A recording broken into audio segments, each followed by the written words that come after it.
Hi guys and fellow YouTubers, Mr. Action Figure Man here, back with another video. This time we're doing a review of the Fugitive Predator, and this Predator is from the up and coming movie that's due to be released on the 12th of this month in the UK.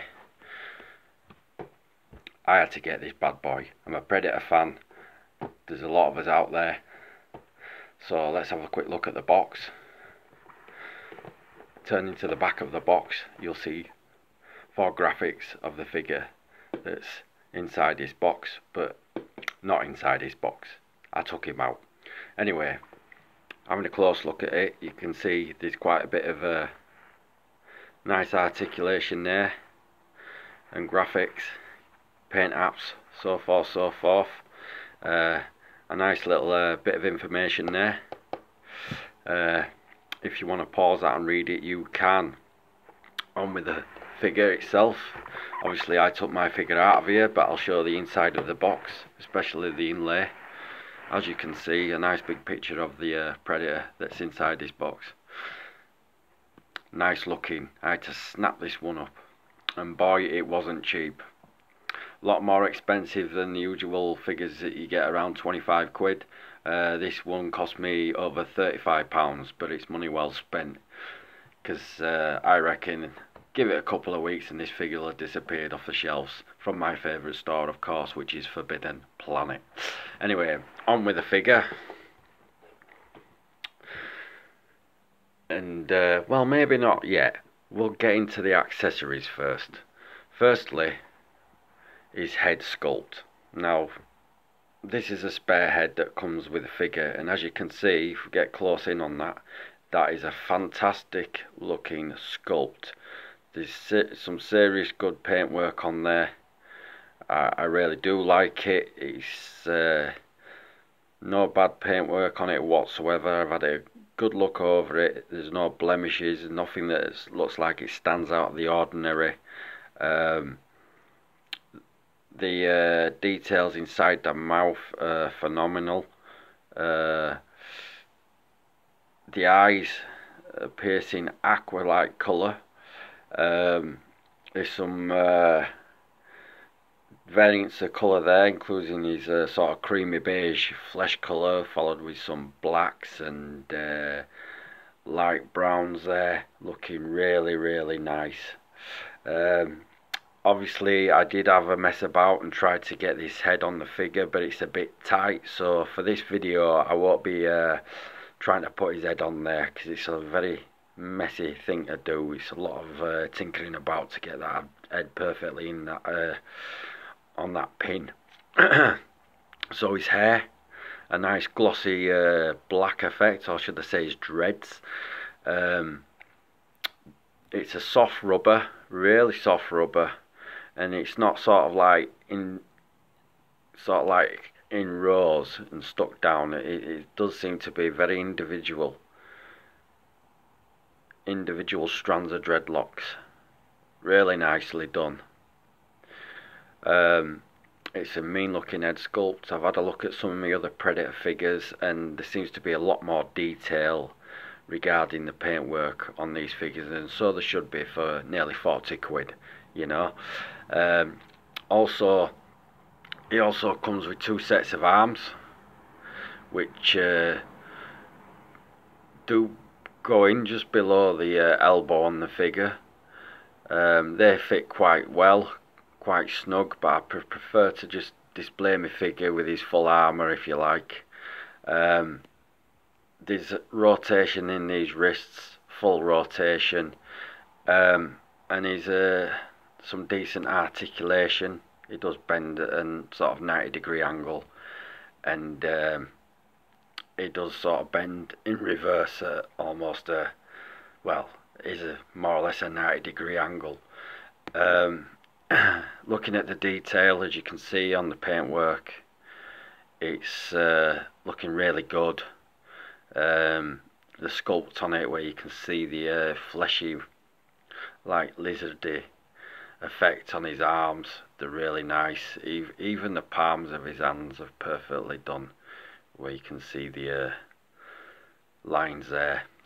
and his nails. You know, the paintwork's really done well. There's nothing out of the ordinary on his arms whatsoever. Even his other arm, it's done really nice.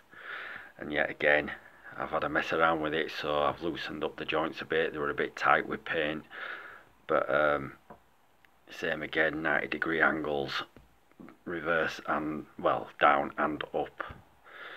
Lovely, really nice. On with the figure himself. Here he is, the Fugitive Predator. Let's stand him up, if he'll stand nicely for me, and we'll have a look at that helmet. Really nicely done.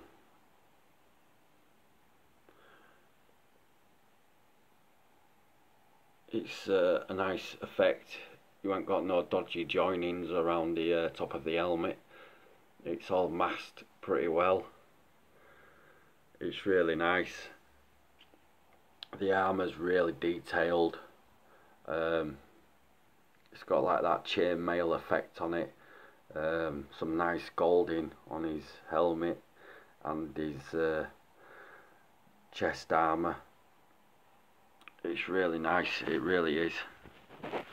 Stand my camera up. These don't come off, not like accessories, they are fixed. He's really got some decent paint applications up and down his legs. He's got like this darkening effect on his steel armour, if you like, if it is steel.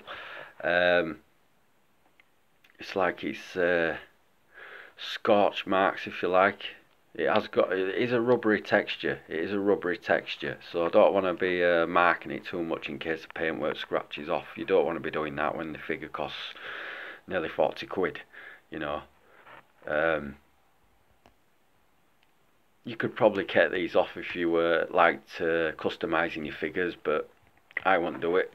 They are loose, so they can move about, you know. They seem to be fairly loose, but they're tight at the same time. They're not fixed with glue. They are just they do move about. Looking at also accessory wise, I forgot, but these two blades here on both sides of his wrist do come off. They are individual. They do individually come off, and they're just held on like so. Fairly easy. There's little slots in his arms there where they're just fitting nice and snug as a bug. Bosh, get in. Right, articulation wise, if I get him to stand up, if he will stand up for me, please stand up, don't be a bugger. He's not going to stand up for me, is he? Anyway, his head does turn left and right. He does probably turn completely around, but I don't want to mess about with it too much because of his dreadlocks that are in way, which are of course the same as his other head accessory. They are soft and loose. His side cannon, it does turn round. It does bend completely backwards, and it does bend completely forward. It's slightly loose, but it's not too loose that it just don't hold its position. I'd like to get him a stand. Please, just work with me today, will you? Are you gonna work with me today? Are ya? Are ya? No? Okay. These are soft and rubbery, so they do move around to make moving his arms that bit easier. His arms do move down, they do move up, they do rotate from side to side. He has got a nice bend at the elbow, and he doesn't have a bicep swivel, but he does turn just above the elbow and beneath the bicep, like so. He has got a really good ab crunch where you can get a nice range of motion backwards and forwards. He also does have a good turn at the waist, at the lower rib cage, and he does have a turn at the waist. You can get him to do the splits like so, like that, and now my camera don't want to stand up. Typical. Anyway, his legs do kick forward this far, bearing in mind he has got this rubbery skirt here, so be aware of that. It can get trapped in joints, and he does kick back that far.